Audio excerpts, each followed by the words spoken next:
I read the experts' report. Don't they say something about the government of Congo? They condemn hate speech. Yeah.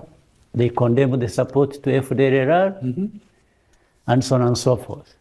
Fine? So what is the answer to these ones? What comes out in the end, even with in the media and so on, is only the story about Rwanda and M23. If you think Rwanda is actually in the Congo, the reason would be what is in that report. FDLR. Oh, yes. When you said in a speech you made 1 year ago, Mr. President, to the Parliament, in Kenya, Rwanda, I read the translation, as we are a very small country, our doctrine is to go and fight the fire at its origin. This type of statement can give a reason to those who claim that Rwanda is intervening in Congo. Yes, but as long as there is a reason, that reason, yeah. I don't give a damn. This is what I'm saying. Precisely, this is what I've been saying, and that's what that statement means. If you are causing me problems from anywhere, right? Why don't I have reasons to go and fight them? Why? If you are preparing, you are arming, and you are grouping FDLR to attack Rwanda. So FDLR is not a residual movement. It is now integrated with the FARDC, the forces of Congo. That's the problem. So they have almost become one and the same. So if you attack me, yeah, do you then start giving me instructions of how I should react? Welcome again to another episode of the WSXN podcast, to where United Africa is an honest with Africa. So, did you hear what Kagame said right there? How is it you can tell me you're gonna invade my country, but yet you're gonna tell me how I must react to you invading my country? And he's talking specifically to the DRC president, the Democratically Republic of Congo. The president, during he won his re-election in December, and during his before the election, when he was doing press runs and he was campaigning, this is what the president said, and which again it blows my mind. I didn't believe he would ever say something like this, because I thought he was one of the good ones when he kicked the friend, when he was like standing up to President Macron. But now I realized that that was a grandstanding, that was just for show. He's saying he's gonna invade and go to war with Rwanda. Why would they want to say something like that to another black nation? Why not focus on the corruption you have in your country? The DRC has the most minerals and resources out of all the other countries on the continent. Over $24 trillion they have underground. So why is it the DRC is not just like Saudi Arabia, with majority of the citizens thriving, is millionaires? Why is it they are suffering? You have the poorest set of people in the DRC, even though it's the richest country on the planet, one of the richest countries on the planet. How is that possible? Clean up the corruption, focus on the country, and stop talking about war. Because all the war gonna do is put the people in more despair, in more despair is the correct, is perfect word for that. So come off of this war, just beating these war drums, and I find it hard to believe that these citizens voted me in for this as well, to go to war when they're gonna suffer the most. War always causes suffering in any country that goes to war, most of the time. Anyway, let's continue this video, and let me know what you think about it in the comment section as well. What you think about this whole entire interview that Kagame gave, and why, and also what you think about the DRC president that just got re-elected. Boom. I need somebody to show me how we started the problem. Let's not deal with the fabrications or just creations of some people. Let's deal with the facts. Let somebody present a fact where Rwanda crossed into Congo to cause problems there that were not there. But if I crossed because of what came from Congo, This is what I'm saying. Do you think that M23 should withdraw from the areas it controls? And if it refuses to do that, do you support the idea of an intervention of the regional force? The M23 needs to stop fighting. They should even withdraw to an extent as ordered by the region. They want to withdraw to Rwanda, ever, because they don't belong there. In the same breath, make it, you see, things must be handled together. In the same way, the government must be seen to be doing certain things to make sure that the forward movement is obtained and we go to a point of a solution. Withdraw of M23 to whatever point you want them to withdraw to is not an end in itself. It does not provide a solution. The solution comes from them doing that while other things are also happening at the same time. Right? Now, in fact, something else that is going to happen and is beginning to happen, I have made that statement as well. Mm-hmm.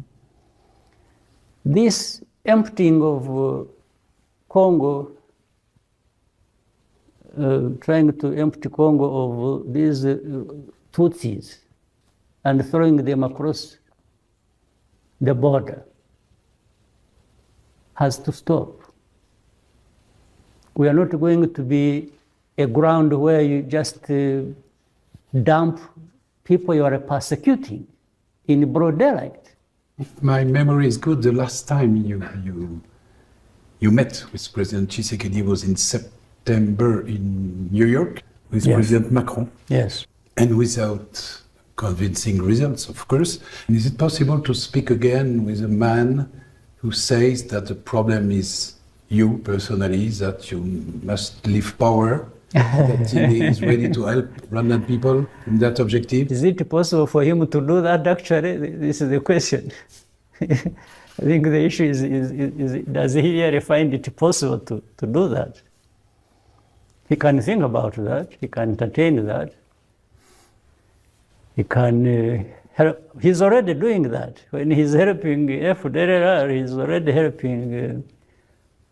No, but in the end, he needs FDLR's problem more than he can actually help them, because they have turned into a force that is fighting for him.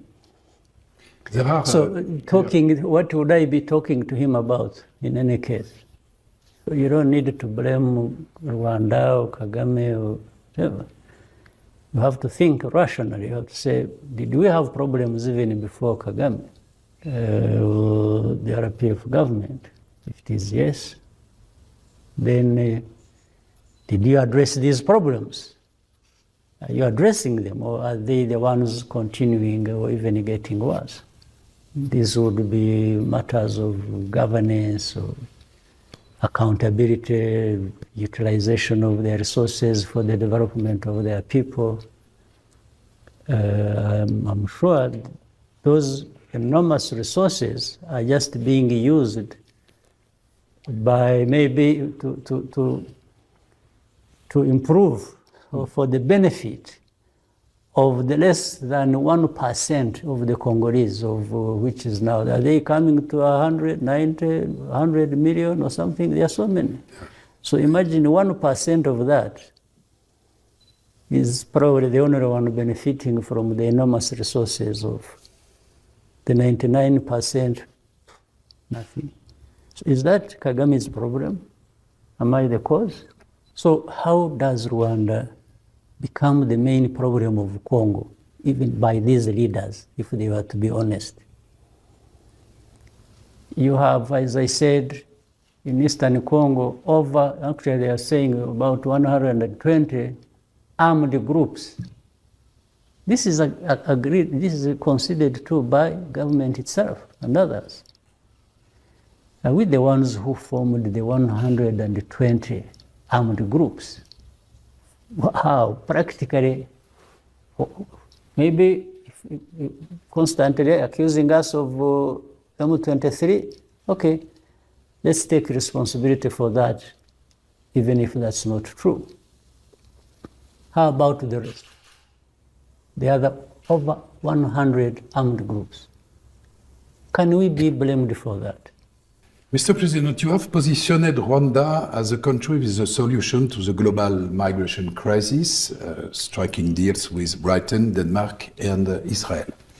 But critics say that, first of all, you are looking to benefit financially, geopolitically, and in terms of external image from the arrangements because of your records on human rights. Alors, how do you respond to this comment? First of all, why don't others do the same? Why don't others benefit by doing the same?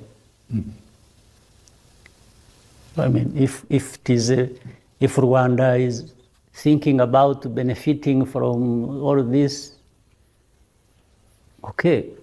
First of all, those who are having migration problems, why do they have migration problems? And why don't they find a solution?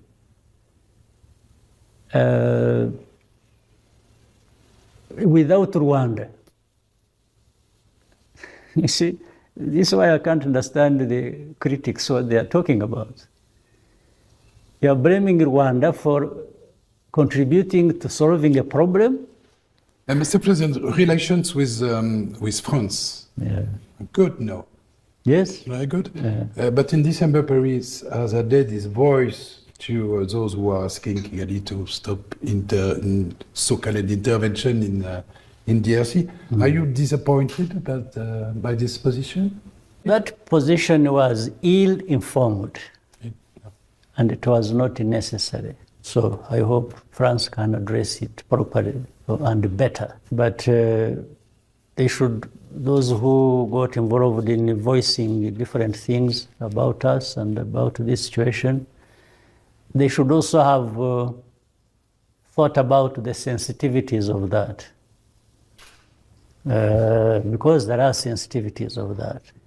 You don't want to just act irrationally to please one side for one reason and do it at the expense of the other. Mr. President, there is an unavoidable question. Next president's election in Rwanda Yes, please. Next year. Will you be a candidate? Yes and no. I'm not sure. You can. But there is a possibility. You can have a surprise for your compatriots. I'm waiting to see what. For them, your candidacy still is beyond doubt. Yeah, sure. So two things. I have to make a decision, of course, personally. I can decide to say, I don't think what I'm doing is worth it this time around. And I would beg those who are urging me to